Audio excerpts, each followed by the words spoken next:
સ્વાધ્યાયપોથી ધોરણ 8 પ્રકરણ 2 એક ચલ સુરેખ સમીકરણ. તો અહીંયા પ્રશ્ન એક જોઈશું. યોગ્ય વિકલ્પ પસંદ કરી જવાબ આપો.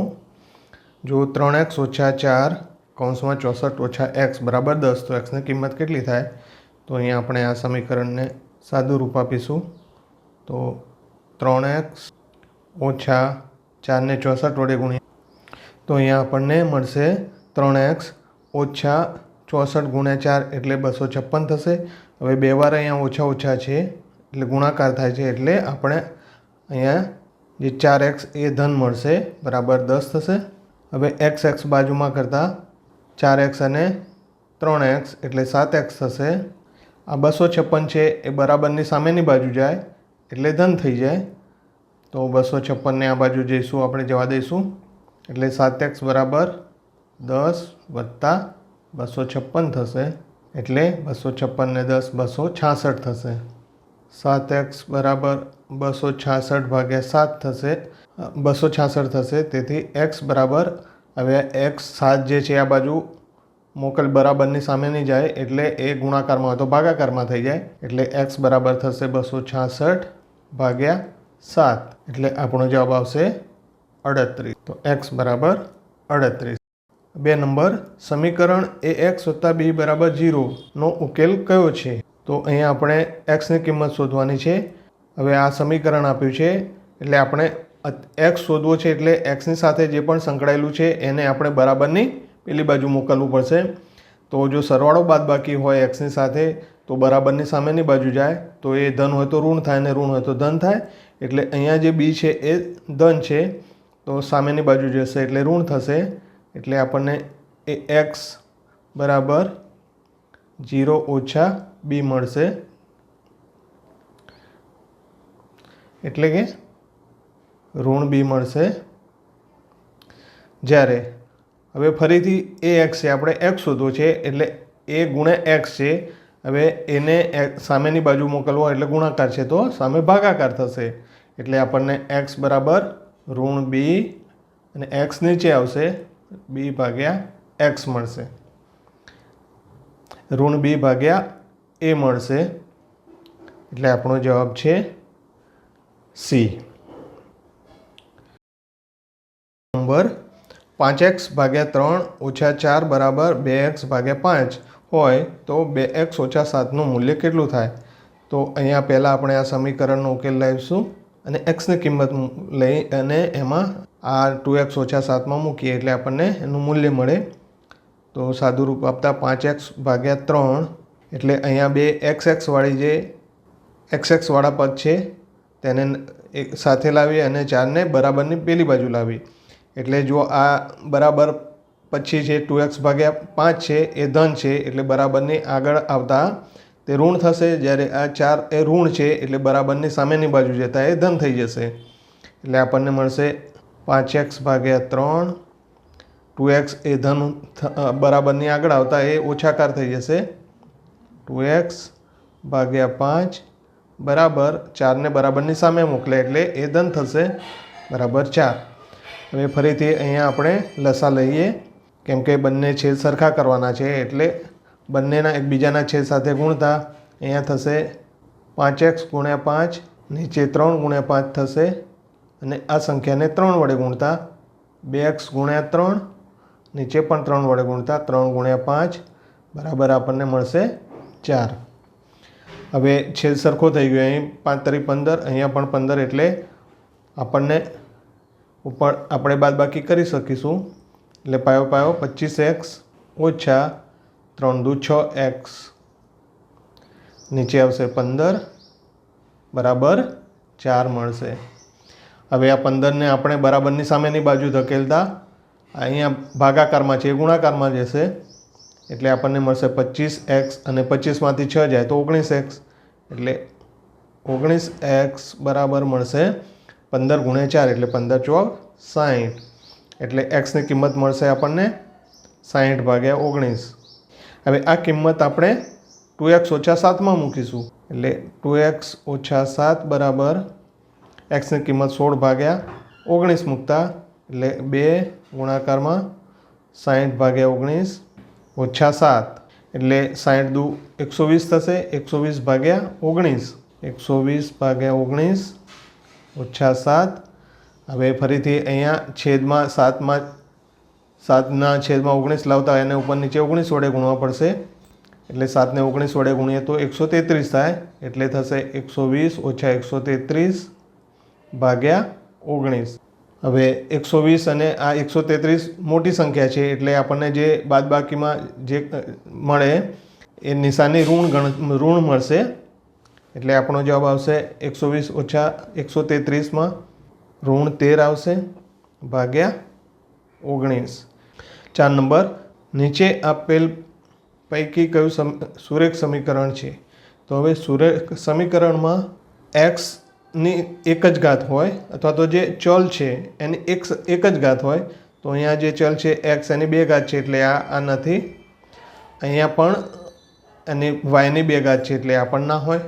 આ એકલો અચલ સંખ્યા છે એટલે પણ ના હોય. સુરેખ સમીકરણમાં ચલ અને અચલ બંને હોય.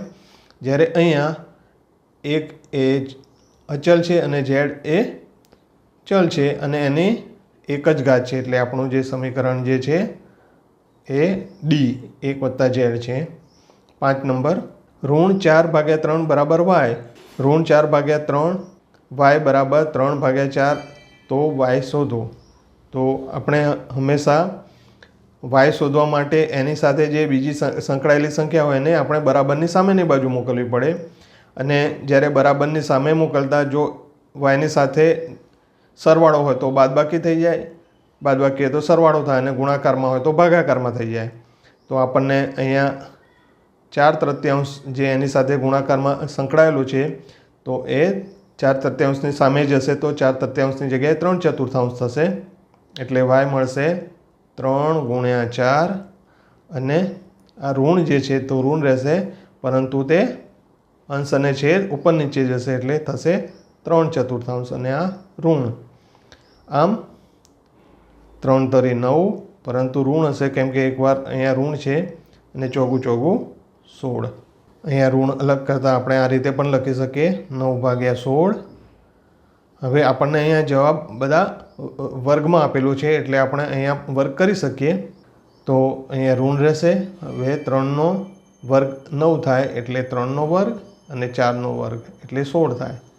તો આપણને ઋણ 3/4 આખાનો વર્ગ એટલે અહીંયા આપણને મળે છે 3/4 આખા. જવાબ એ. હવે 6 નંબર, અર્પિતાની હાલની ઉંમર શિલ્પાની ઉંમર કરતાં 3 ગણી છે. જો 3 વર્ષ પહેલાં શિલ્પાની ઉંમર x હોય તો અર્પિતાની હાલની ઉંમર શોધો. તો અહીંયા આપણને શિલ્પાની ઉંમર આપી દીધી છે x, પરંતુ એ 3 વર્ષ પહેલાં આપેલી છે. એટલે અત્યારે હાલની ઉંમર શિલ્પાની થશે 3 વર્ષ પહેલાંની છે એટલે અત્યારે 3 વર્ષ એમાં ઉમેરવા પડે. એટલે અત્યારની ઉંમર એની x + 3 છે. હવે અર્પિતાની હાલની ઉંમર શિલ્પા કરતાં 3 ગણી છે એટલે અર્પિતા બરાબર 3 × શિલ્પા.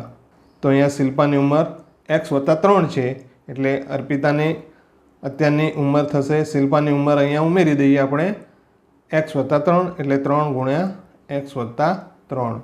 એટલે આપણને જવાબ અહીંયા છે 3 × x + 3 એ ડી છે. 7 નંબર, જો x બરાબર એ તો કોઈપણ પૂર્ણાંક સંખ્યા માટે k માટે નીચેના પૈકી કયું હંમેશા સાચું નથી? અહીંયા આપણને હંમેશ માટે જે સાચું ના હોય તે શોધવાનું કહ્યું છે. તો જે k જે છે અહીંયા kની કિંમત એ આપણે ભાગાકાર માટે, તો પૂર્ણાંકમાં ભાગાકાર માટે આ જે છે એ વ્યાખ્યાયિત નથી હોતું. કેમ કે જો k એ 0 હોય તો આપણને વ્યાખ્યાયિત નથી મળતી જગ્યા એટલે આપણો જવાબ છે બી. હવે પ્રશ્ન 2, ખાલી જગ્યા પૂરો. જો 1/3 ઓછા x બરાબર ઋણ 2/3 તો x બરાબર કેટલા? તો અહીં આપણે xની કિંમત શોધવાની છે. જે આ x છે એને આપણે સામેની બાજુ મોકલીશું અને આ જે ઋણ 2/3 છે એને આ બાજુ મોકલીશું. તો હવે જ્યારે સરવાળો હોય તો બરાબરની સામે જાય તો એની નિશાની બદલાઈ જાય. તો ઋણ હોય તો ધન થાય અને ધન હોય તો ઋણ થાય. અહીંયા બંને ઋણ છે એટલે બંને ધન થઈ જશે. એટલે આ બાજુ આવશે 1/3. હવે 2/3 આ બાજુ આવતા ઋણમાંથી ધન બનશે એટલે થશે 2/3 અને બરાબરની સામેની બાજુ x જાય છે એટલે એ ધન થશે. એટલે આપણને મળશે 1/3 વત્તા 2/3 બરાબર x, એટલે છેદ સરખો હોવાથી 1/3 1/3 એટલે ઉપર સરવાળો થશે, એટલે 1 વત્તા 2 બરાબર 3, એટલે 3 એકા 3 એટલે આપણને xની કિંમત મળશે 1. હવે 9 નંબર, કોઈપણ પૂર્ણ સંખ્યાના 3 ગણામાં 15 ઉમેરતા 93 મળે તો તે પૂર્ણ સંખ્યા છે. તે પૂર્ણ સંખ્યા ખાલી જગ્યા છે. તો અહીંયા આપણે કોઈ પણ પૂર્ણ સંખ્યાના 3 ગણા એટલે x જે છે તો x ધારીએ, એમાં 3 ગણા કરીએ, એમાં 15 ઉમેરીએ, અહીંયા 15 ઉમેર્યા તો તે 3 થાય, તે 93 થાય છે. તો આપણે xની કિંમત શોધવાની છે, એટલે ફરીથી આપણે આ 15 છે એને સામેની બાજુ મોકલી દઈશું. 3x બરાબર 93 ઓછા 15, તો અહીંયા આપણને 3x બરાબર 78 મળશે, કેમ કે 15 આ બાજુ જવાથી 93 ઓછા 15 એટલે 78. હવે ફરીથી xની કિંમત શોધવા માટે આપણે આ 3ને સામેની બાજુ ધકેલીએ તો એ ગુણાકારમાંથી ભાગાકારમાં થશે, એટલે 78 ભાગ્યા 3 થશે, એટલે આવશે 26 તરી, એટલે આપણો જવાબ આવશે 26. તો જે આ પૂર્ણ સંખ્યા એ 26 છે. સુરેખ સમીકરણમાં ચલની મહત્તમ ઘાત 1 હોય છે, અહીંયા 1 આવશે. હવે 11 નંબર, 3x ઓછા 4 બરાબર 1 ઓછા 2x હોય તો એનો ઉકેલ શું હોય? તો અહીંયા આપણે x સાથે લાવીશું અને આ જે ચલ છે એને સામે લાવીશું. તો બરાબરની સામે આ બાજુ આપણે 2xને મૂકીશું, એટલે આ ઋણ છે એ ધન થશે, અને આ 4 આ બાજુ બરાબરની સામે જશે, એટલે ધન છે એ ઋણ છે એ ધન થશે. એટલે આપણો જવાબ મળશે 3x, બરાબરની સામેથી આ બાજુ 2xને લાવીએ એટલે વત્તા થશે, અને બરાબરની સામે અહીં 1 છે અને ઋણ 4 છે તેને આ બાજુ લાવતા ધન 4 થશે, એટલે 3x અને 2x થશે 5x બરાબર 5, એટલે આપણને x બરાબર 5 ભાગ્યા 5 મળે, કેમ કે આ 5ને ફરીથી આપણે બરાબરની સામેની બાજુ મોકલીએ એટલે 5 ભાગ્યા 5 થશે, એટલે બરાબર 1 મળશે. તો એનો ઉકેલ x બરાબર 1 છે. હવે 12 નંબર, xમાંથી 8 બાદ કરતાં પરિણામ 2 આવે તો x બરાબર કેટલા? તો xમાંથી 2 બાદ કરીએ તો બરાબર 8 મળે. હવે ફરીથી આપણે xની સાથે આ બાદબાકીમાં છે એટલે બરાબરની સામે નહીં જતા આ ધન થશે, એટલે x બરાબર આપણને 8 વત્તા 2 મળશે. 8 વત્તા 2 બરાબર 10, એટલે x બરાબર આપણને 10 મળે. 13 નંબર.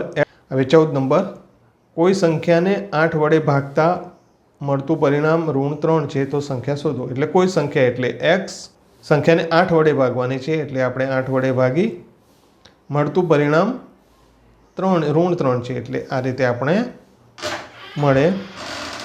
તો તે સંખ્યા કઈ? તો હવે 8 ભાગ્યા xની સાથે ભાગાકારમાં 8 છે, તો અહીંયા xના ભાગાકારમાં છે, તો xની કિંમત મેળવવા માટે આપણે બરાબરની સામે મૂકીએ એટલે ગુણાકારમાં જશે, એટલે x બરાબર ઋણ 3 ગુણ્યા 8 થશે, એટલે 8 તરી 24, પરંતુ તે ઋણ છે એટલે 8 તરી ઋણ 24, xની કિંમત ઋણ 24 મળશે.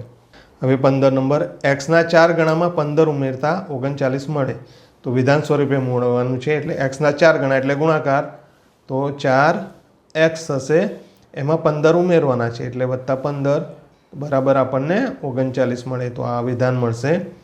હવે પ્રશ્ન